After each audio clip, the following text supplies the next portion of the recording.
Marhaban ya Ramadan. Makanya dilantunkan dalam lagu, marhaban ya Ramadan, tiba-tiba Ramadan. Karena dia rasanya baru kemarin lapar, ini kok lapar lagi. Lalu kemudian tema kita luar biasa, memperkuat spiritual. Yang kelihatan itu disebut dengan material, yang tidak kelihatan itu disebut dengan spiritual. Kelihatan materi. Makanya kalau ada perempuan, dia maunya yang kelihatan aja, mobil, rumah, uang, itu disebut dengan cewek materi. Itu diambil dari kata material. Kalau ada suami yang selalu ngomong cinta tapi nggak pernah ada buktinya, itu namanya suami spiritual. Karena cinta itu nggak kelihatan. Kalau ada suami mengatakan jutaime, kalau bahasa kampung kami I love you, itu cinta, itu spiritual, nggak kelihatan. Apa buktinya? Buktinya material. Maka mesti seimbang antara spiritual dengan material. Innallaha la yanzuru ila ajsamikum, Allah tidak melihat bentuk tubuh kamu. Seandainya Allah melihat bentuk tubuh, tentu binaragawan lebih dulu masuk surga. Wala ila suwarikum, Allah tidak melihat rupa wajah kamu. Kalau Allah melihat wajah, maka yang oplas lebih dulu masuk surga. Kalau dengar ceramah saya, kuncinya satu aja, jangan tersinggung. Karena ada beberapa orang tersinggung, pulang meninggal. Ini saya bukan nakut-nakuti. Mohon maaf ya kalau boleh saya nanya, kira-kira ada yang tersinggung nggak? Alhamdulillah, ternyata banyak juga yang takut mati. Jadi antara spiritual dengan material dalam Islam itu mesti seimbang. Innallaha la yanzuru ila ajsamikum, Allah tidak melihat wajah kamu, material. Wala ila suwarikum, Allah tidak melihat badan kamu, material. Walakin yanzuru ila qulubikum, Allah melihat hati kamu, spiritual. Tapi jangan gara-gara tausiah Ustaz Somad siang ini, besok masuk kantor nggak mandi, nggak cuci muka. Langsung Pak Gubernur nanya, ini penampilannya kok begini? Yang penting hati kolbu kita, Pak Gubernur.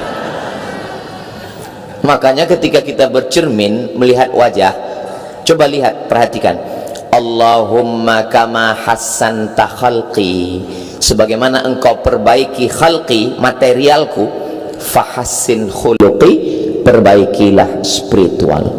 Islam mengajarkan seimbang antara material dengan spiritual. Kenapa Ramadan ini temanya spiritual? Karena di antara semua ibadah 5 rukun Islam, yang paling tinggi tingkat spiritualnya adalah puasa. Kita cek satu-satu. Syahadat itu material, kelihatan. Selesai sholat Jumat ini, tolong Bapak Ibu jangan dulu pulang ke rumah, karena ada saudara kita yang akan masuk Islam mu'alaf. Didengar, mulutnya kelihatan, asyhadu an la ilaha illallah wa asyhadu anna muhammadar rasulullah. Tingkat material lebih besar daripada spiritual. Sholat materialnya kelihatan, Allahu Akbar, suara terdengar, bismillahirrahmanirrahim, material lebih besar. Zakat apalagi, uang, zakat mal, zakat gaji, pendapatan, zakat beras, zakat makanan, kelihatan. Haji apalagi kelihatan. Store 2025, berangkat 2055, meninggal 2051. Tiap tahun selamatan. Ketemu di bank, nyetor ONH, iya. Mau berangkat haji, iya. Istri suami ikut? Enggak, alhamdulillah. Karena kalau kita sebut satu keluarga, langsung kumat jantung, mati. Artinya apa? Ada spiritual yang tersembunyi. Ibadah yang paling besar tingkat spiritualnya adalah puasa. Makanya tadi ketika Bapak Ketua Panitia membacakan hadis, Riwayat Abu Hurairah, as-saumu li wa ana ajzi bihi, puasa itu milikku. Kenapa Allah menisbatkan puasa kepada dirinya? Karena tingkat spiritual yang paling tinggi adalah puasa. Mohon maaf Pak Ketua Panitia, tadi ketika beliau tampil ke depan membacakan hadis, dalam hati saya, ini penceramahnya kok 2 orang hari ini. Saya udah 2 kali kena prank ini di BI. Tadi begitu tadi adik-adik kita yang suaranya luar biasa, itu saya sangka diundang dari luar pemain naturalisasi. Ternyata pegawai BI juga. Ketua panitia juga menyampaikan sambutannya, membacakan hadis. Masya Allah, tabarakallah. Makanya penceramah kalau datang ke BI ini mikir 2 kali. Saudaraku yang dimuliakan Allah Subhanahu wa ta'ala, dimulai spiritual itu ditajamkan dari mulai niat. Niat itu letaknya di sini. Kata Imam Jalaluddin Abdurrahman As-Suyuti, mahallun niyati al-qalbu, letak niat adalah qalbu. Nama kitabnya Al-Ashbah wan Nazair. Enggak Pak Ustaz, niat itu letaknya di sini. Nawaitu sauma ghadin an ada'i fardhi syahri Ramadan hadhihi sanati lillahi ta'ala. Mulut hanya menguatkan hati. Kalau hati sudah kuat, mulut nggak perlu. Makanya kalau ada istri yang nyuruh suaminya mengucapkan I love you, itu artinya kurang kuat di sini, minta di sini. Kalau yakin dia nggak perlu.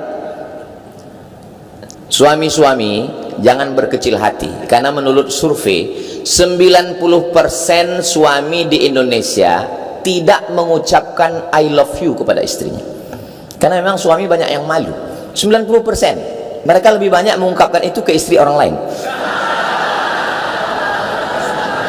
Tapi bukan di BI.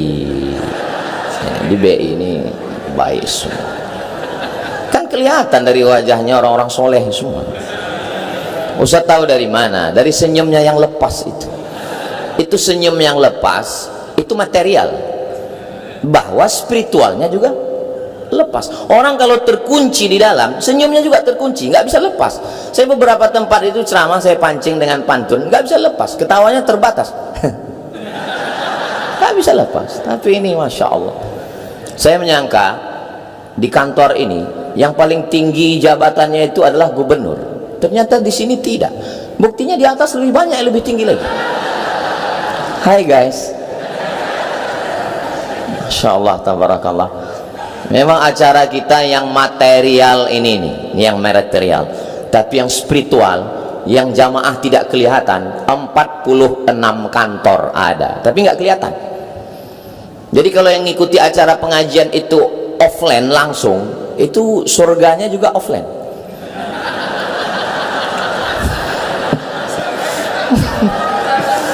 Kalau yang online ini ya maklum online juga kayaknya.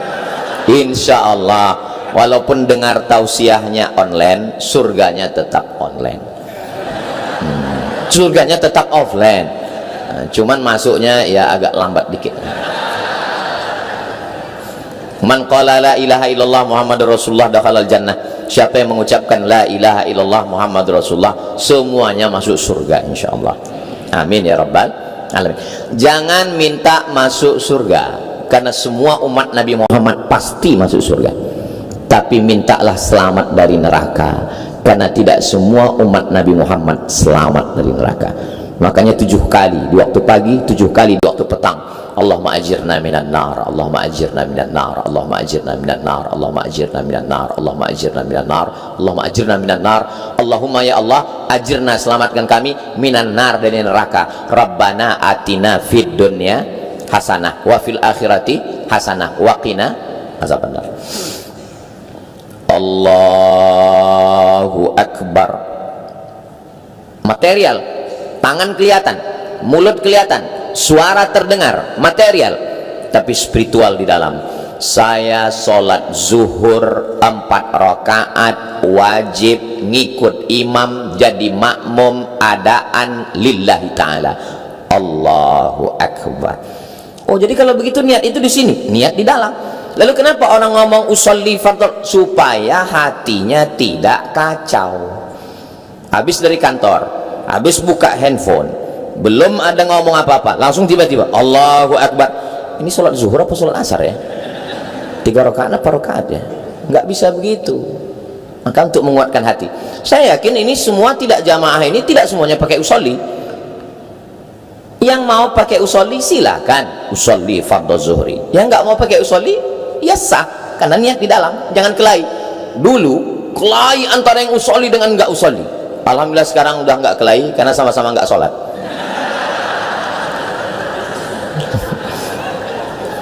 Ini tidak ada di BI, tempat lain.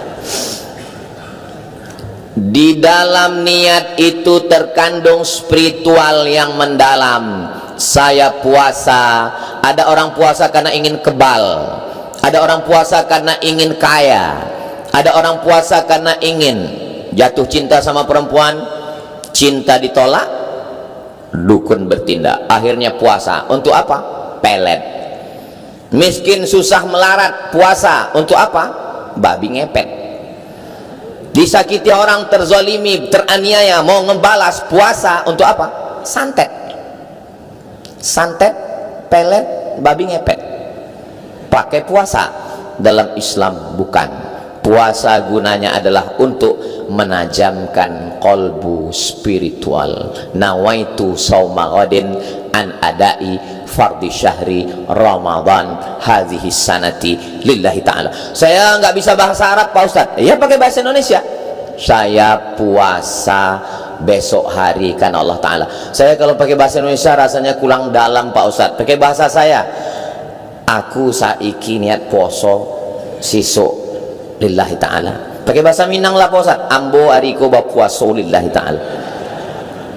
Kita orang Indonesia, tapi kita punya suku dan berbangsa-bangsa, dan kita berbahasa. Saya sampai hari ini, walaupun saya sekolah di Mesir, di Maroko, tapi kalau berdoa saya tetap pakai bahasa Indonesia. Doa itu di awal itu saja yang kita pakai bahasa Arab. A'udzubillahi minasyaitonirrajim. Bismillahirrahmanirrahim. Alhamdulillahirabbil alamin. Wassalatu wassalam. A'udzubillah, bismillah, alhamdulillah, sholawat. Sisanya pakai bahasa kita masing-masing. Dari mulai niat, lalu kemudian di siang Ramadan, disitulah spiritual kita sedang ditajamkan setajam-tajamnya. Jam menunjukkan pukul 1. Lapar melilit, halus, hangus, haus membelit, tenggorokan terbakar kering. Masuk ke toilet kamar mandi Masjid BI. Wow, ada cincau. Tutup kunci pintu toilet, lihat ada air. Andai ada pegawai karyawan yang memasukkan air ke mulutnya, jangankan satu teguk, satu ember, nggak ada yang tahu. Tapi kenapa dia tidak melakukan itu? Dia sedang ditajamkan spiritual. Saya sedang bersama dengan Allah. Padahal kalau dia mau, dia teguk itu air banyak-banyak, habis itu keringkan bibir, keluar dari kamar mandi, miringkan kepala, gaya agak mati. Bisa aja. Tapi dalam hatinya menolak, nendang rasanya. Saya munafik, saya bohong. Coba perhatikan nanti waktu bulan puasa. Kumur-kumur memasukkan air ke mulut sekali, ludahnya sampai 5 kali. Padahal air itu sekali ludah sudah keluar. Kenapa? Ada rasa takut kepada Allah Subhanahu wa ta'ala. Siang-siang lagi nyantai, tugas lagi ringan, tiba-tiba ada yang nelpon. Mbak, teh, katanya suami si anu, anak si anu, kabar si anu, anak si anu, suami si anu, kabar si anu, gimana kabarnya? Shhh. Jangan bicarakan aib orang lain. Kenapa? Kita sedang puasa, tajam spiritualnya. Terus ngobrol kita ini gimana? Nanti habis maghrib kita lanjutkan.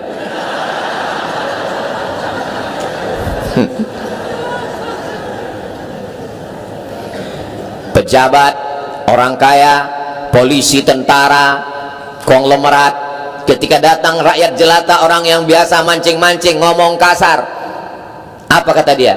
In syatamahu ahadun, kalau ada orang caci maki. In qatalahu ahadun, kalau ada yang ngajak kelahi. Falyaqul, mulutnya berkata, inni so'im, inni so'im, saya sedang puasa, saya sedang puasa. Karate dan 1 dan 2 pakai sabuk hitam, polisi dan tentara punya pistol, tapi saat itu dia mengatakan dengan ketajaman spiritualnya, inni so'im, inni so'im, saya puasa. Andai pun dia marah sekali, inni so'im, nanti habis azan maghrib, habis kucubit ginjalmu, katanya. Kenapa orang tidak marah? Kenapa orang tidak mau bicara aib orang lain?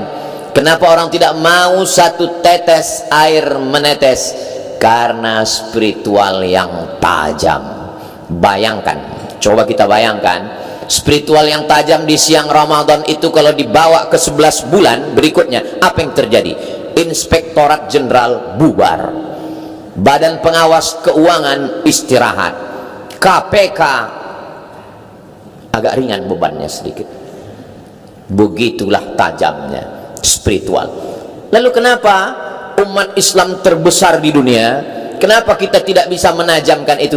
Karena Ramadan tinggal Ramadan. Apakah Allah yang kita sembah di Ramadan itu berbeda dengan Tuhan yang kita sembah di Syawal? Sama. Allah la ilaha illa huwa. Allah kita satu. Qul huwallahu ahad. Allahu, itu dia. Allahus Samad. Allah tempat meminta.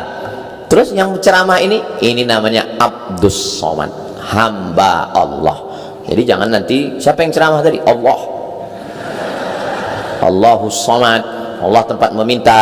Kalau yang ceramah ini Abdus Samad, hamba Allah. Hamba artinya orang yang tidak punya apa-apa, bukan apa-apa dan bukan siapa-siapa. Itulah dia hamba. Tapi kemudian ketika nama itu disandingkan dengan Allah, dia menjadi mulia. Maka nama yang paling mulia adalah nama orang yang rendah, hina, nggak punya apa-apa, jadi mulia karena Allah. Abdullah, Abdurrahman, Abdurrahim, Abdus Samad. What is in a name? Apalah arti sebuah nama? Dalam Islam nama adalah doa. Apakah nama mesti bahasa Arab? Enggak. Gunakanlah pakai nama-nama, pakai bahasa apapun selama nama itu baik. Saya pengalaman selama jamaah, selama jadi ustadz, selama jadi dosen, banyak sekali nama yang macam-macam. Pas lagi baca absen, nama Camry. Wah, ini merek sedan ini. Kok bisa nama kamu merek mobil? Saya lahir 17 Agustus Pak Ustadz. Terus apa hubungannya? Camry maksudnya kemerdekaan Republik Indonesia. Mantap, cinta tanah air, NKRI harga mati. Cuman biar nampak di belakangnya mungkin Ahmad Camry, Muhammad Camry, ya, bagus, nggak apa-apa. Sekarang banyak orang buat nama anak itu pakai cocokologi, dicocok-cocokkan. Nama suami Sulaiman, nama istri Toyibah, nama anak Letoy. Mohon maaf Pak, jangan sampai tersinggung kalau ada. Saudaraku yang dimuliakan Allah Subhanahu wa Ta'ala, kira-kira lebih banyak yang material atau yang spiritual? Kalau saya nanya, jamaah jangan merasa tertekan, stres, galau. Saya termasuk penceramah yang nggak suka menekan, nakut-nakuti jamaah. Jadi kalau dalam ceramah itu nanti saya ada nanya, diam aja, nanti saya jawab sendiri. Apakah manusia itu lebih banyak material atau spiritual? Lebih banyak, nggak usah dijawab, saya jawab sendiri. Lebih banyak spiritual, karena yang material ini tulang, daging, kuku, bulu, dari ujung kaki sampai ujung rambut, itu semuanya binasa dimakan cacing tanah.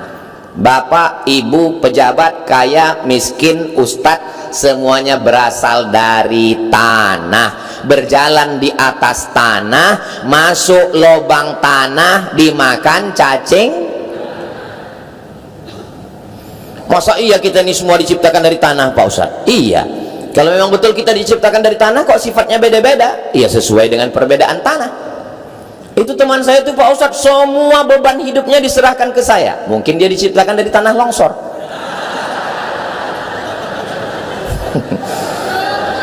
Ini Pak Ustadz teman saya ini ngajak kelahi aja, berarti dia dari tanah sengketa. Makanya kalau ngaji itu tolong jangan sampai ngaji siang ini dipakai untuk ngukur orang lain.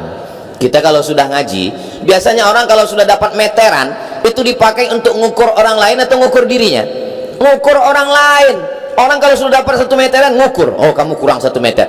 Tolong kalau ngaji ngukur diri sendiri. Saya nggak mau selesai ngaji ini besok semuanya ngobrol, si anu tanah timbun, si anu tanah sengketa. Jangan. Kita sedang mengkaji diri kita sendiri. Yang saya khawatir nanti setelah habis teman-temannya muncul, Ustaz Somad itu kira-kira tanah apa ya?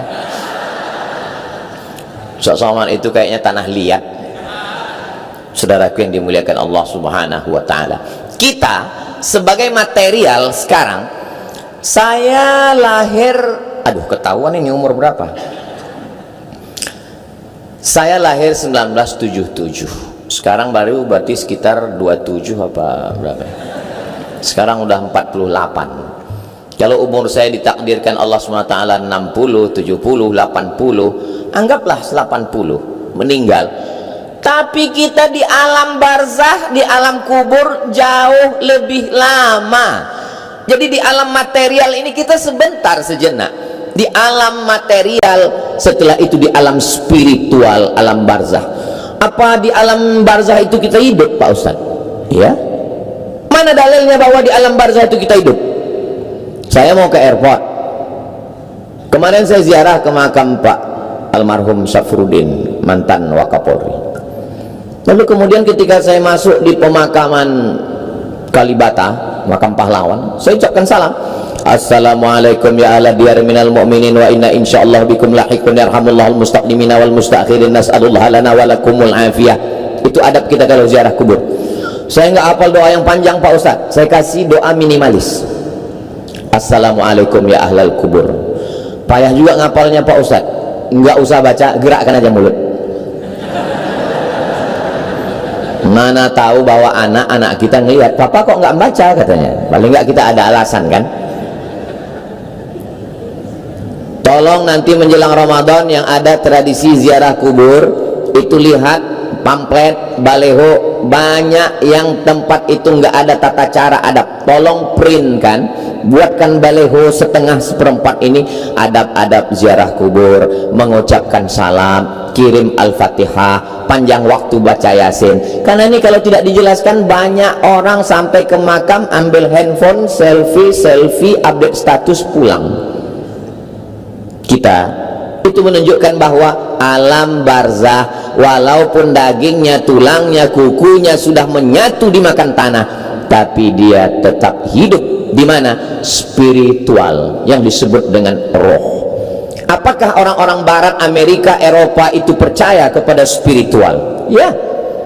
Dari mana Ustaz tahu orang barat itu percaya spiritual? Ketika kapal akan tenggelam di tengah laut, dia akan memakai obor, dia akan pakai bendera, minta tolong ke helikopter. Apa kata dia? SOS. Apa itu? Save our soul. Soul adalah spiritual, roh. Seandainya mereka tidak percaya kepada roh, tidak percaya kepada kalbu, tidak percaya kepada spiritual, mereka akan mengatakan save our body, selamatkan badan kami. Kita sebagai orang Indonesia, terlepas dari agama apapun, kita percaya kepada spiritual. Mana buktinya? Dalam lagu kebangsaan Indonesia Raya, bangunlah jiwanya, bangunlah badannya untuk Indonesia Raya. Lebih dulu spiritual atau material? Saya jawab sendiri. Lebih dulu spiritual. Bangunlah jiwanya, barulah bangunlah badannya. Karena badan ini hanya cangkangnya. Bagaimana cara menajamkannya? Ditajamkan dengan Ramadan 30 hari. Cara menajamkan yang kedua, ditajamkan dengan zikir. Saya selalu berzikir Pak Ustaz, subhanallah, subhanallah, subhanallah. Itu bukan zikir, itu nyebut. Kalau istri saya ngingat saya, bagaimana cara dia mengingat saya? Apakah disebutnya somat, somat, somat, somat? Itu nyebut. Kalau ingat itu dalam diam. Ingat itu dalam diam di dalam, tapi kita mesti mengungkapkannya lewat lisan. Bacaan itu membantu kita. Subhanallah, subhanallah, subhanallah. Mulut nyebut, hati ngingat.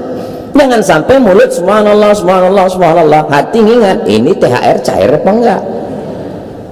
Itulah mesti ada koneksi antara qalbu dengan lisan. Makanya kata Nabi sallallahu alaihi wasallam, ala fil jasadi mudghah.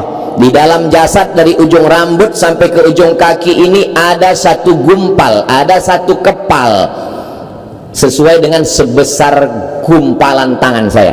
Jadi saya kebetulan tangan saya sebesar ini, jantung saya pun sebesar ini. Berdegup, berdetak di jantung sebelah kiri, 2 jari di bawah. Terasa itu degupnya. Itu yang normal. Kalau yang nggak normal, biasanya jantung itu tidak normal karena 2. Yang pertama jatuh cinta, yang kedua jatuh tempo. Yang nakal itu kolesterol, bukan. Yang nakal itu diabetes gula darah, bukan. Yang nakal itu adalah karbohidrat, bukan. Yang nakal itu adalah pikiran. Pikiran mempengaruhi detak jantung.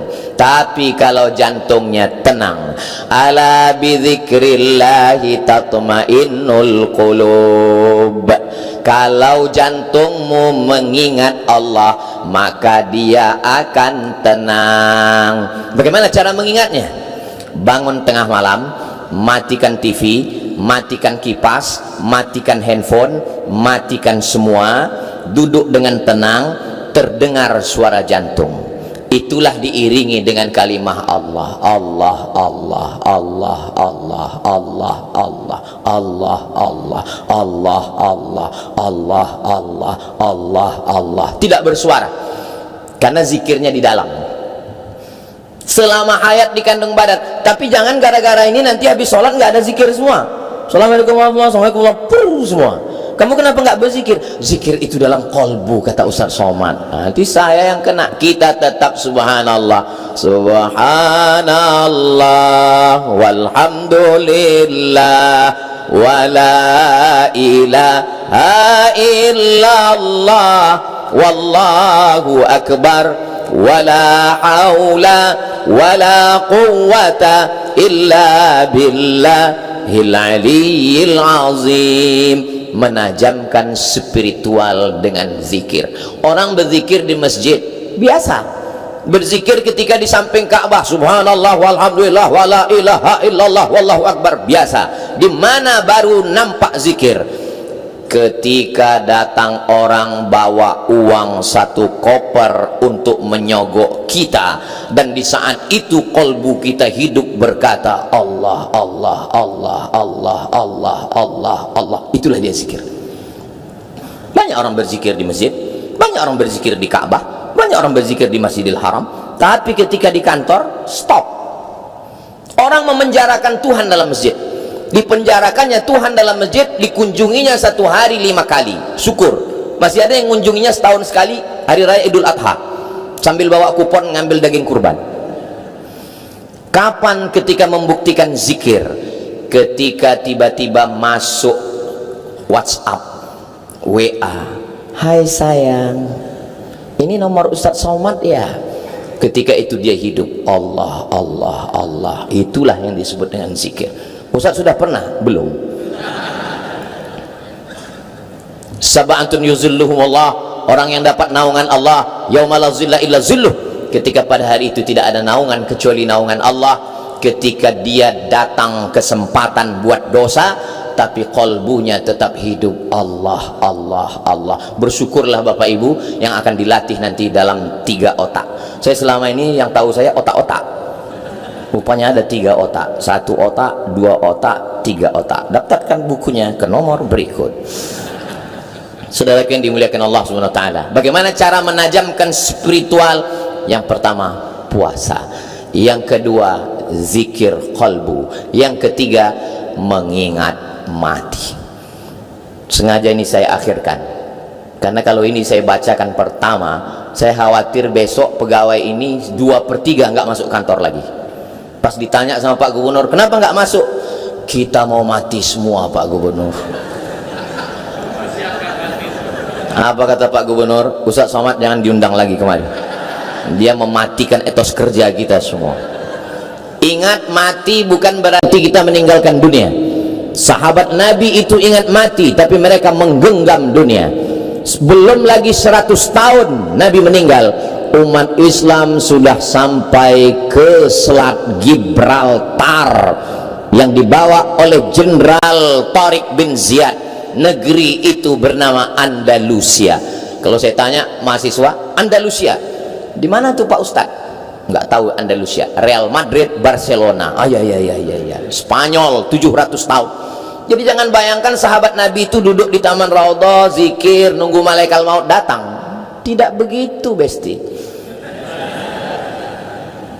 Kematian bukan membuat kita hilang spirit, semangat. Kematian menajamkan spiritual.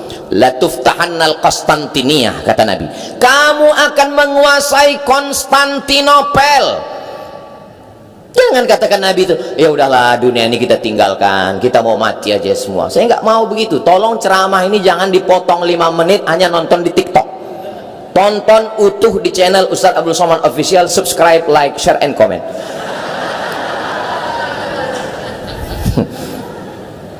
Ini saya tulis ketika saya kena penyakit COVID. Hari pertama tenggorokan saya rasa dicekik. Hari kedua penciuman hilang. Saya ambil parfum, saya cium, hilang. Lalu saya merasa ini nggak lama lagi mati aku ini. Saya tulis wasiat untuk anak saya, kertasnya ada, saya simpan. Dan menunggu mati itu saya cari bagaimana nabi-nabi mati, bagaimana ulama mati. Selesai dicetak, nggak mati-mati. Saya waktu itu memang sudah betul-betul siap untuk menghadapi kematian. Bagaimana Nabi Musa ketika akan mati meninggal dunia, dia panggil anak perempuannya, anak perempuanku tanam kapas. Nanti kalau kapasnya sudah berbuah, jatuh, pintal dia menjadi benang. Benangnya engkau tenun menjadi kain, jual kainnya. Lebih baik engkau nanam kapas menjadi benang, benang jadi kain, kain kau jual, daripada menjual harga diri, karena kau akan diminta tanggung jawab di hadapan Allah. Kenapa yang dia pesankan anak perempuan? Mudah-mudahan bapak ibu yang punya anak perempuan dijaga Allah Subhanahu wa ta'ala. Man ala thalatha banatin, siapa yang punya 3 anak perempuan, fa'addabahunna, dia jaga dengan baik, wa zawwajahunna, dia nikahkan dengan orang baik-baik, wa ahsana ilaihinna, dia buat baik sampai mati, falahul jannah, dia masuk surga. Di antara bapak ibu yang punya 3 anak perempuan sudah punya kunci surga. Yang baru punya 2 tambah lagi. Ustaz Somad belum punya anak perempuan. Saudaraku yang dimuliakan Allah Subhanahu wa ta'ala. Lalu kemudian Nabi Muhammad sallallahu alaihi wasallam berada di atas pangkuan Sayyidatuna Aisyah. Lalu kemudian apa kata Nabi SAW? As-salah, as-salah, jangan tinggalkan salat, jangan tinggalkan salat. Wa ma malakat aimanukum, perempuan hamba sahaya, budak, waktu itu itulah makhluk yang paling lemah. Jangan aniaya orang. 2 pesan Nabi menjelang kematian. 1, sholat kepada Allah. 2, jangan zolimi orang. Bagaimana dengan Abu Bakar Siddiq? Abu Bakar Siddiq berpesan, nanti kalau aku mati, kuburkan aku dekat Nabi. Bawa jenazahku, ucapkan salam ke pintu makam Nabi. Kalau terbuka pintunya, masukkan jenazahku. Kalau pintunya tertutup, bawa aku ke pemakaman Baqi. Panjang umur, sehat badan, mudah-mudahan kita nanti umroh akbar bersama Ustaz Abdul Somad. Ongkos tanggung masing-masing. Begitu Abu Bakar Siddiq radhiyallahu anhu meninggal, dibawa jenazahnya ke pintu makam Nabi, diucapkan salam. Assalamualaikum ya Rasulullah, Assalamualaikum ya Habiballah, Assalamualaikum ya khaira khalqillah, Assalamualaikum ya safwatallah. Jatuh gemboknya, terbuka pintunya. Dimakamkanlah Abu Bakar Siddiq di samping makam Sayyidina wa Maulana Muhammad sallallahu alaihi wasallam. Lalu kemudian bagaimana? Di sini tidak hanya cerita tentang orang yang baik-baik. Ada satu panglima perang Ats-Tsaqafi, ulama dia bunuh, sahabat Nabi dia pukul, dia hinakan. Bagaimana Allah membalas dia? Mengerikan. Jangan kemana-mana, kita lanjutkan setelah yang satu ini. Biasa kalau di TV gitu, bagaimana Allah membuat dia sakit. Dia sakit di dalam badannya ini tidak tertahankan. Datang sahabat Nabi namanya Anas bin Malik. Kata dia kepada Anas bin Malik, wahai Anas bin Malik, engkau sahabat Nabi, doamu terkabul. Aku tidak minta engkau berdoa supaya aku sembuh. Jangan doakan aku sembuh, doakan aku cepat mati, aku sudah tidak tahan. Maaf, beribu maaf. Diambil daging sepotong, dimasukkan ke anusnya, ditarik pakai benang, baru ditarik pakai benang, itu ulat-ulat sudah lengket di dalam daging itu. Begitulah dia tersiksanya sampai akhirnya dia mati. Apa kata dia? Ya Allah, aku meminta kepadamu supaya matikanlah aku, saking tidak tahannya. Mudah-mudahan kita semua melewati ini dalam keadaan husnul khatimah insyaallah. Tadi saya diberikan waktu Ustadz 40 menit sampai pukul 2 sudah selesai, alhamdulillah.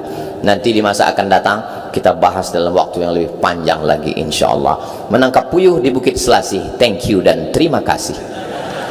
Di akhir majelis mari kita sama berdoa kepada Allah.